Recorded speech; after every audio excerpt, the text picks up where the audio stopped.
Welcome to Mom's Life Made Simple, the podcast for moms who want to go from chaos to calm, from overwhelmed to organized, and to find balance between family responsibilities and personal growth. I'm your host, Chanel Nielsen. Let's make mom life simple. Hey guys, welcome to another episode of Mom's Life Made Simple. Today, my guest is Ceri Payne, and I'm so excited to have her. Ceri is someone who I just love. She is a friend, and I've worked with her as my coach. And I'm going to tell you a little bit about her before we jump in. So she is a certified life coach from the Life Coach School. She created her six-figure coaching practice while parenting 3 teenagers, teaching special ed full-time, supporting her husband in his demanding career, and serving as the president of her church women's organization, also known as Relief Society. Ceri works with successful women in business, many who have ADHD, to create a life they love while having enough time to strengthen relationships, set goals, and make money in their business. She helps her clients with time management and productivity so they can reach their goals successfully without sacrificing the life roles and desires they value most. So that is fantastic and a fantastic fit for what we do here. So Ceri, thank you for being here with us today. Thank you so much for having me. Yeah, we are going to dive into the same question I ask all my guests, which is, how do you make mom life simple? Well, I love this question because it's really like what I'm passionate about, right? Is simplifying our lives in general. So I hope that we have time to dive into 2 different ideas that I thought about that are, I believe, very simple, but also very impactful.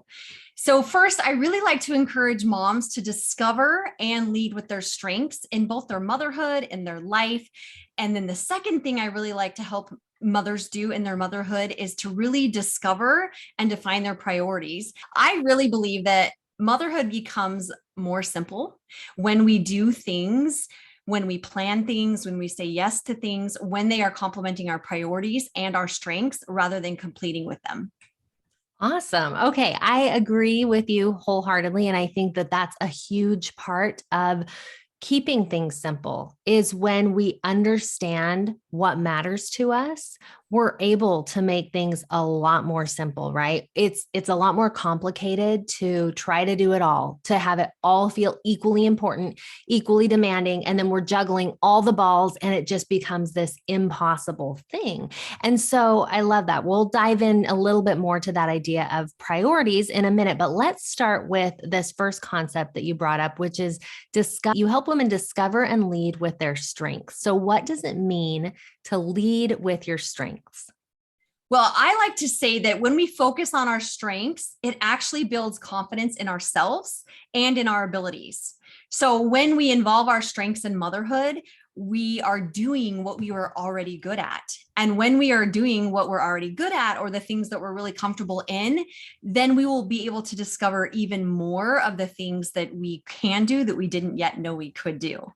So when we focus on our strengths, it looks like we become more confident, right? When we are comfortable and confident, I think that's when life feels very simple. So the best way to simplify anything is to make it feel simple. So why not do what we're already good at, right? Things that we already like to do. I really stumbled upon this discovery when I was a special education teacher. So prior to becoming a coach, that's what I did. And I noticed that many teachers would hone in on the child's weaknesses. And that's what we sometimes as mothers do too, right? We really identify all the things that we're not good at, and then we think we need to do them over and over and over again. And so when these teachers were really honing in on the child's weakness, they were realizing the childs they were working with weren't making very much progress. And at the time, although I didn't realize I was leading with our strengths, but I had a very different approach. I really helped them refine their academic skills by using their strengths and using their interests. So we learned about things that was really fun and exciting to them. We read books about topics that interested them. Unlike like a large classroom, you have to kind of read what everyone's reading. If they were interested in sharks, that's what we read about. We played a lot of learning games for the students that thrived on competition, or those kids that really liked repetition and liked movement or performing. Maybe we did a lot of readers' theater. And what happened is I noticed that they lit up, their enthusiasm was then passed on to other members of the classroom. And I, as a teacher, wanted to try harder to do better. So if we are leading with our strengths, then we are lighting up our family, we are lighting up the people around us. And then we are going to be able to develop strengths in areas that we had no idea that were options to us. Yeah. Okay. I really like this concept because, like you said, it's really easy. I mean, I see this as a mother, and then I see this personally too. And with a lot of the women I work with, at the end of the day, when you think about what you've done that day, you often think about what you didn't do or what you did wrong. And you're really focusing not on your strengths, but on your weaknesses, on the places you missed. And then your kids, you're like, okay, what are their problems? What do I need to solve? What's going wrong?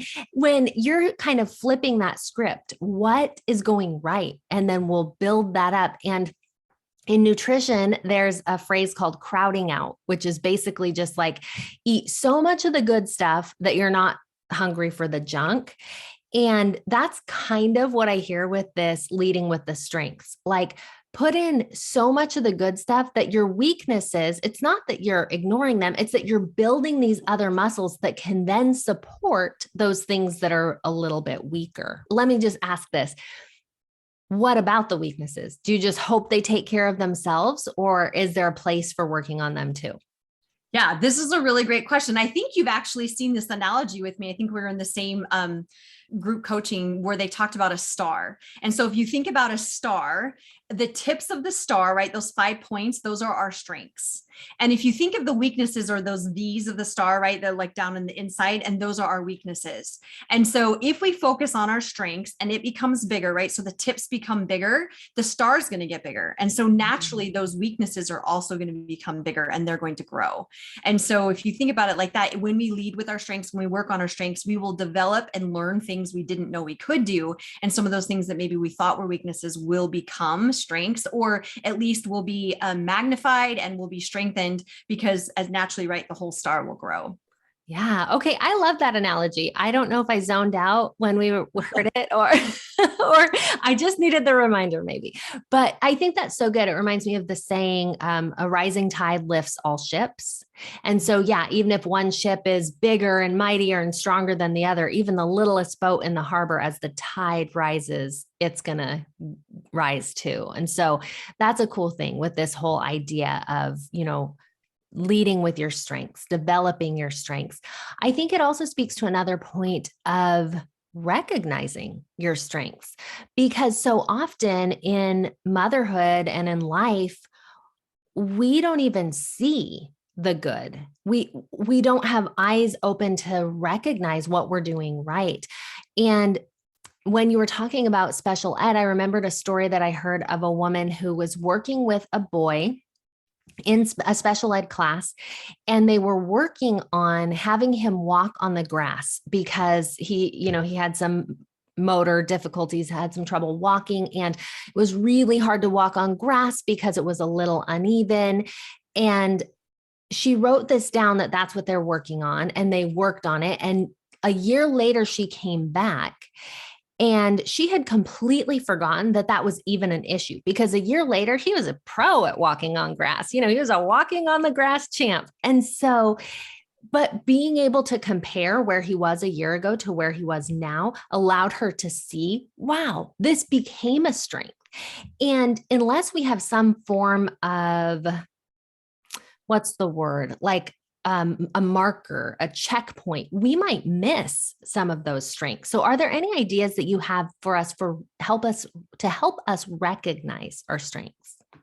Yeah, I think and I love what you just said, because I think even as women, we see maybe what could be a little bit of a strength, but then we compare it to how this person does it a lot differently, or maybe in our minds better. Yeah. And so then we like negate the fact that it still is a strength too, just maybe not as well as what it looks like for someone else. So that's that's another thing to be aware of, is like, even though maybe someone else might be doing it differently, or in air quotes better, it still can be a strength for you. So I think to help us decide or define or discover is asking ourselves a bunch of different questions. So maybe I would even encourage the listeners to take some time to just really think about or write the answers down to a bunch of questions. Hopefully we can put them in the show notes, but I'll go through them real quickly. But maybe decide, like, what are you good at? What do you enjoy doing? Like, what's fun for you, right? What is fun and easy for you to do? What do other people often compliment you on or say that you're good at? What is something that you can do for hours, right? Without getting bored and without getting overwhelmed and burnt out? What is something that motivates and excites you? What do you enjoy learning about? Here's a fun one is that if you had to speak about anything spontaneously for 30 minutes, what are some of those things that you would be able to talk about? What are 3 adjectives that people might use to describe you? And what are some of the things that you enjoy doing as a child? Sometimes those allow us to really lead into our strengths, but it might look a little bit differently than you would think. And I have a good example. So really dive into your answers, ask yourself, what is it about the activity that I enjoyed, that I look forward to, or that I found fulfilling?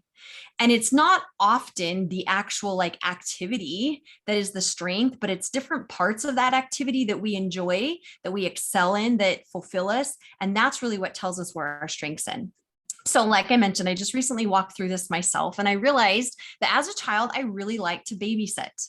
So then I asked myself, what was it about babysitting that I liked? And I discovered that I liked to help parents out.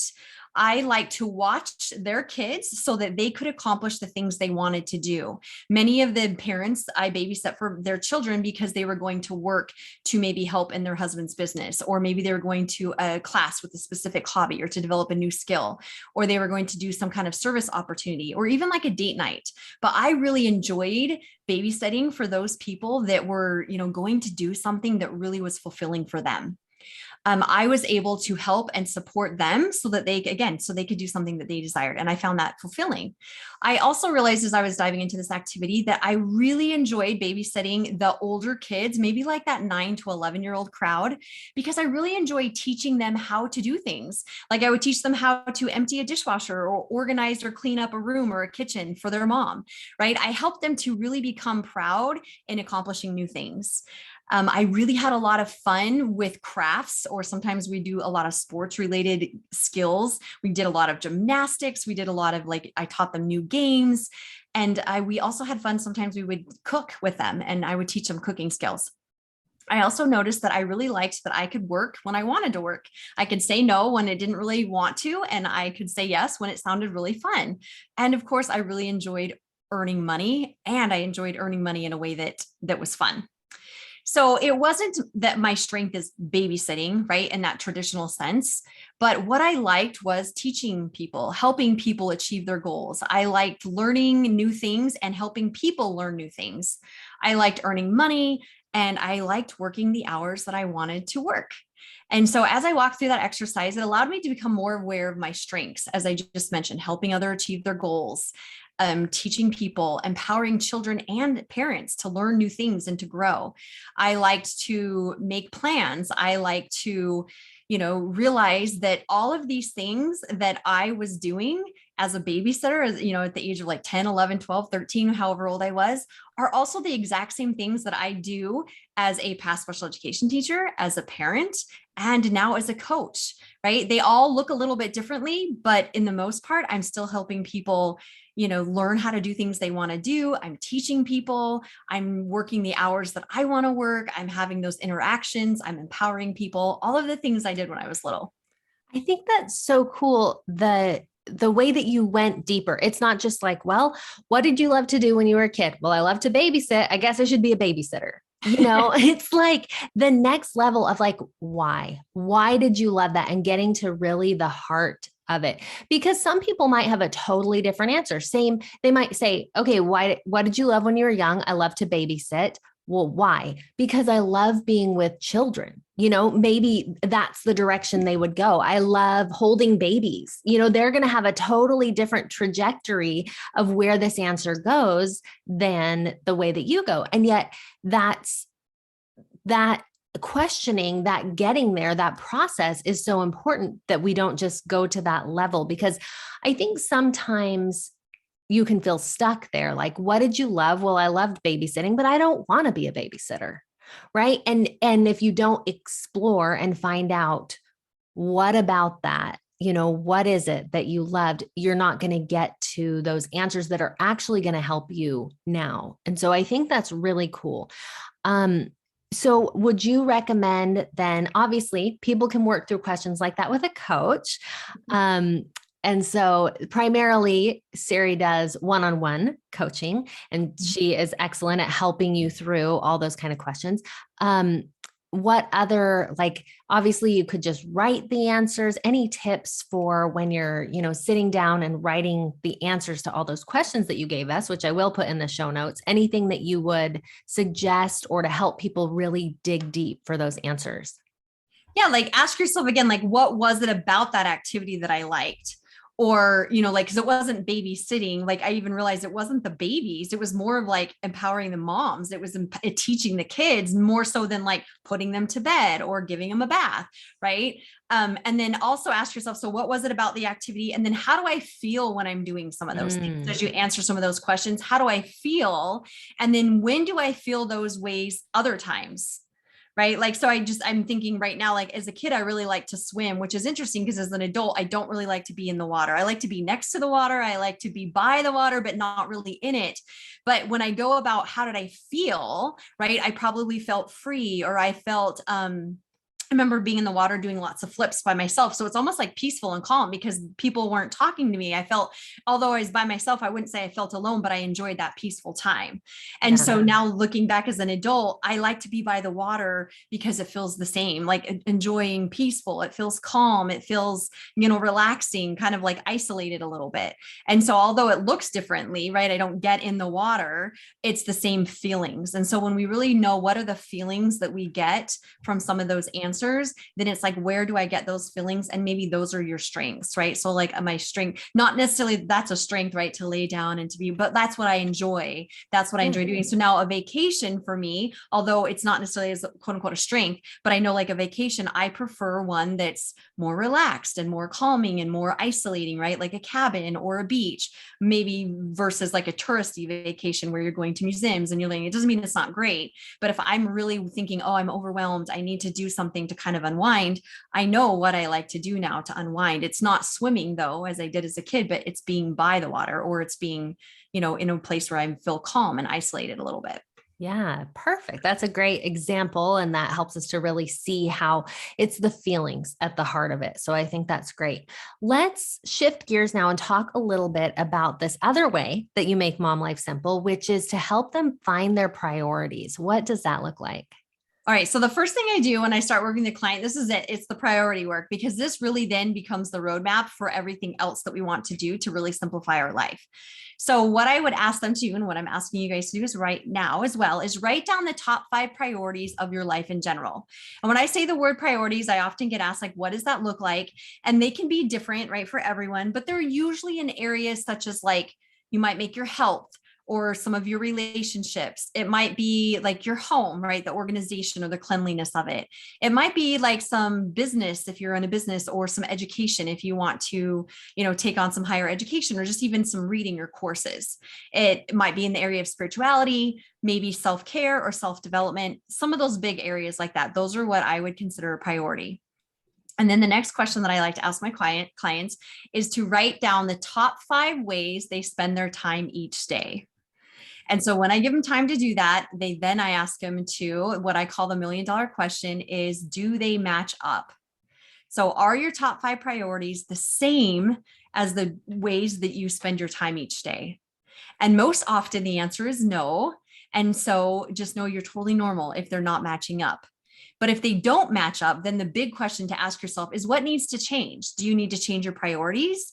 Or do you need to change the way you spend your time each day? Because we are really overcomplicating our motherhood when we are not doing or working in our priorities, and we're doing a bunch of things that aren't necessarily important or needle movers or creating, enhancing and complementing our priorities. So the best way to simplify it, right, is to just make sure they're matching up.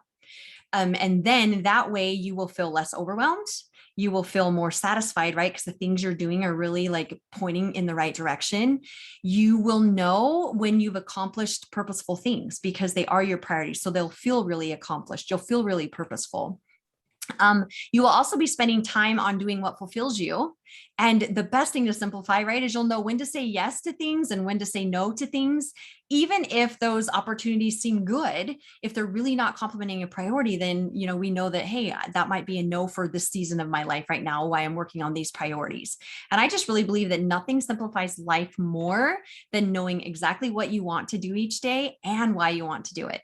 Yes. Okay. That's so good right there. And just so true and so easily overlooked, I would add, because yeah, that's the most simple thing of all. As you talked about, when these do line up, when you're doing the things, when you're spending your time on the things that are your actual priorities, that feels really good. That's when you're like, yes, I'm winning at life because I'm doing what matters to me. It's just such a different way to live and a different way to feel than spending all this time on something that's important to someone else, but it doesn't fill you. It doesn't matter to you. And it's very easy to get caught in that trap. So I think that that's really something we can focus on.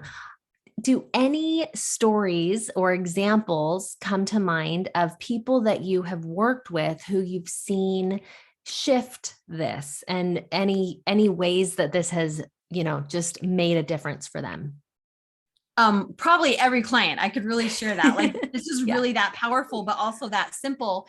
But what's the fun thing that I, of course, wasn't realizing this is whatever they come to me for help, coaching help, that is usually what is missing off of the top 5 ways they spend their time. And so the great Yeah. awareness is like, nothing's wrong. It's just like, oh, so like if they're like, I wanted to lose weight, or I wanted to grow my business, or I want to be a better mom, or I want to, have more meals planned, whatever that thing is that they really feel like is like, I need a coach or I need someone to help me with this thing, it's missing from their list. And so the best part about that is like, oh, we just have to make it a priority again. And clearly it was, because as they spend time at night, they're like, oh, I want to be better at this thing. Right. And I wish I could do this thing better. And it usually is not from a comparison way, but they know it will really fulfill their life and make them, match more of the potential that they have inside. And so that's just a really great awareness, is whatever was missing off of how you spent your time each day, most likely that is what you would probably complain to a friend about, or your husband, like, I wish I had more time for this thing. Yeah. And so then the beautiful thing is go back and say, how can I rearrange my day?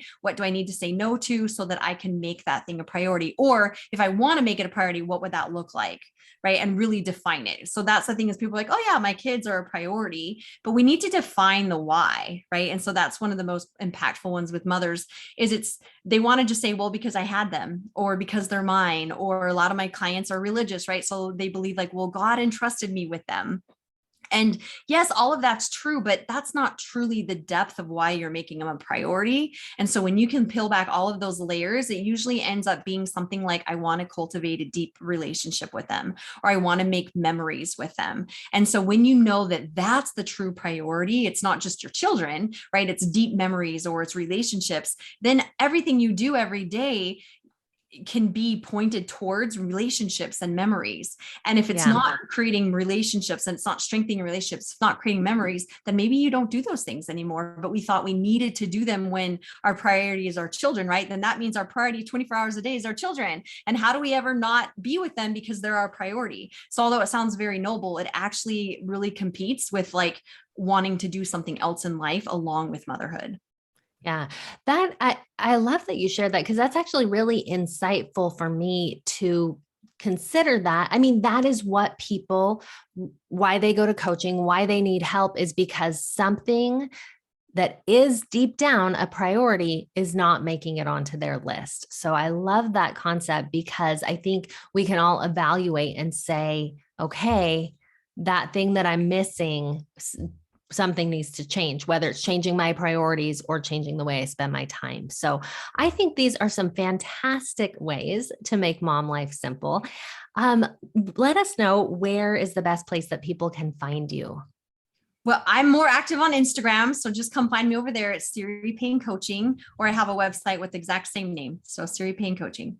Perfect. Okay, we will link to that. Any final thoughts that you would share for the moms listening on just simplifying motherhood in general?